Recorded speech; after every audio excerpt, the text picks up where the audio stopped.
आज हम बात करने वाले हैं नई कार खरीदते टाइम गाड़ी की डिलीवरी लेने से पहले क्या क्या चीज़ें हमें देखनी चाहिए, उसका इंस्पेक्शन करना चाहिए।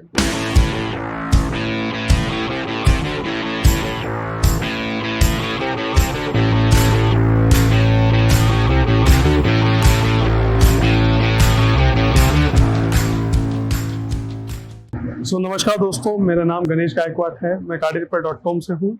आज हम बात करने वाले हैं नई कार खरीदते टाइम गाड़ी की डिलीवरी लेने से पहले क्या क्या चीज़ें हमें देखनी चाहिए, उसका इंस्पेक्शन करना चाहिए। बेसिकली सबसे पहले हम बात करेंगे गाड़ी के मैन्युफैक्चरिंग ईयर पे। कई बार ऐसा होता है कि हम गाड़ी जनवरी के महीने में, फरवरी में परचेज करते हैं और गाड़ी जो है मैन्युफैक्चर्ड होती है उसके पिछले साल।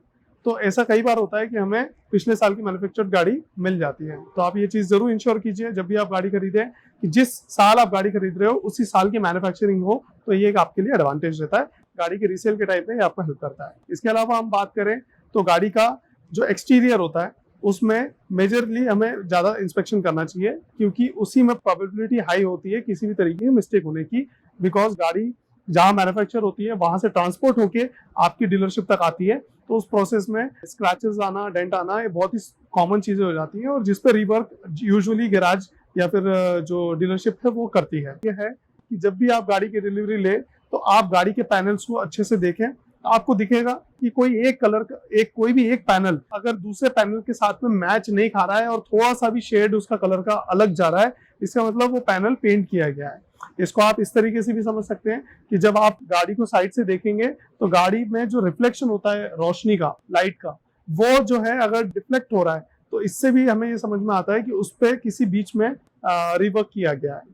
और कलर के शेड से भी हमें पता चलता है। एज वेल एज हमें ये भी चेक करना चाहिए गाड़ी के एक्सटीरियर में जो भी पैनल्स हैं उनके बीच में जो गैप है वो यूनिफॉर्मली होना चाहिए। सारे पैनल्स का गैप में जो डिस्टेंस होता है दो पैनल के बीच में वो कम ज्यादा नहीं होना चाहिए किसी भी पैनल में। इसके बाद हम बात करते हैं तो गाड़ी का हम एक्सटीरियर के साथ साथ इंटीरियर भी पूरी तरीके से चेक करना चाहिए। खास करके अंदर के जो इलेक्ट्रॉनिक आपके जो डिवाइस होते हैं, इलेक्ट्रॉनिक इक्विपमेंट्स होते हैं, उन सबको अच्छे से चेक करना चाहिए। इलेक्ट्रॉनिक फंक्शंस होते हैं उन्हें अच्छे से चेक करना चाहिए, including your AC, including your music system, touch screen, आपका जो पावर विंडोज हैं, आपके जो डैशबोर्ड पे किसी तरीके की कोई लाइट तो नहीं आ रही है, वाइपर वगैरह, लाइट्स, ORVM, ये सारी चीजें आपको अच्छे से चेक करना चाहिए डिलीवरी लेने से पहले। म्यूजिक सिस्टम और ये सब कुछ। इसके साथ साथ आपकी गाड़ी का जो चेसी नंबर है, इंजन नंबर है और इससे रिलेटेड और भी जो डिटेल्स हैं वो आपको इंश्योर करना है कि आपका इनवॉइस, आपका जो रजिस्ट्रेशन फॉर्म है उस सब में करेक्टली फिल किया गया है। कई बार ऐसा होता है कि ह्यूमन एरर, राइटिंग मिस्टेक्स में जो चेसी नंबर है या इंजन नंबर है उसमें डिफरेंस आ जाता है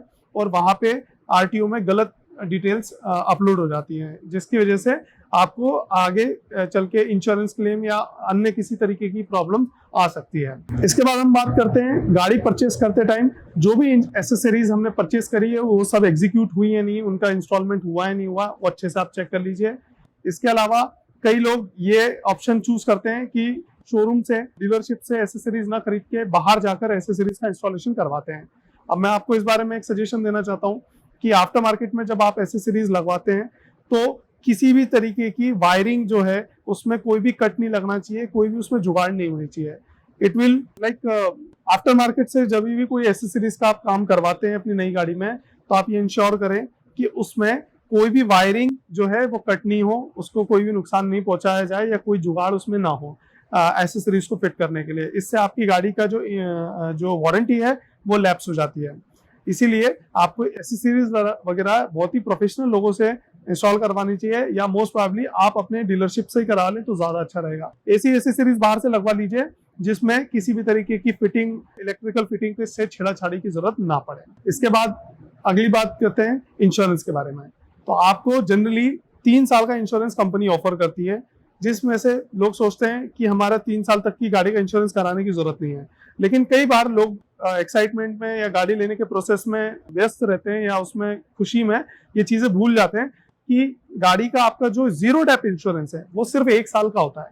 जीरो डेप इंश्योरेंस का मतलब कि गाड़ी में आपके किसी भी तरीके का कोई डैमेज हुआ किसी भी प्रकार से तो उसका जो है आपको पूरा खर्चा इंश्योरेंस कंपनी देती है। और अगर आपका इंश्योरेंस जीरो डेप नहीं है, थर्ड पार्टी है, तो आपको ये खर्चा अपनी जेब से लगाना पड़ सकता है।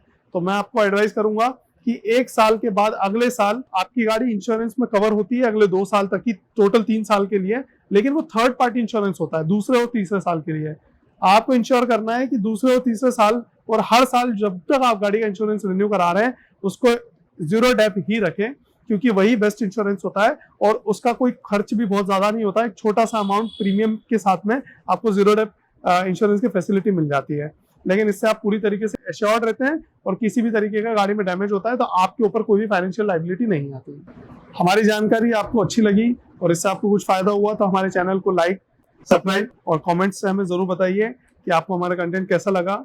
आपको कोई फीडबैक भी देना चाहते हैं तो कमेंट्स में आप हमें अपना फीडबैक दे सकते हैं। इसके अलावा और किसी सब्जेक्ट पे आप जानकारी चाहते हैं ऑटोमोबाइल के, तो आप हमें कमेंट्स के जरिए बता सकते हैं। हम उस पर आपको नया वीडियो लाने की कोशिश करेंगे।